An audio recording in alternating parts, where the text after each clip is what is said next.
All right, everyone, the next thing you need to know is when to finish your stitch. And what does that look like, a finishing stitch? So I'm just doing a small example here. What I want you doing as you practice your back stitch is stitching until you start to run out of your thread. Remember how I said at the top at your needle, you should have a tail that's about as long as your finger, right? So about as long as your finger. So when you stitch and stitch and stitch and stitch, and then your tail starts to tickle the top of your fabric, see how it's here? It's about as long as my finger. That's your thread saying, uh-oh, time to stop. You're about to run out of room. You don't want to. You do not want to stitch this tail into your project, okay? So you just stop. You go under the last stitch that you made, and this is on the back of my fabric. See my knot here? This is the back.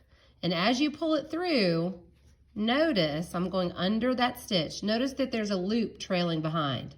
So before I pull it all the way through, I'm going to go back underneath and into that loop. Uh-oh. Don't want to get my tail stuck in there yet. Okay, snug it up a little bit. Now to make it a knot, you have to do it twice.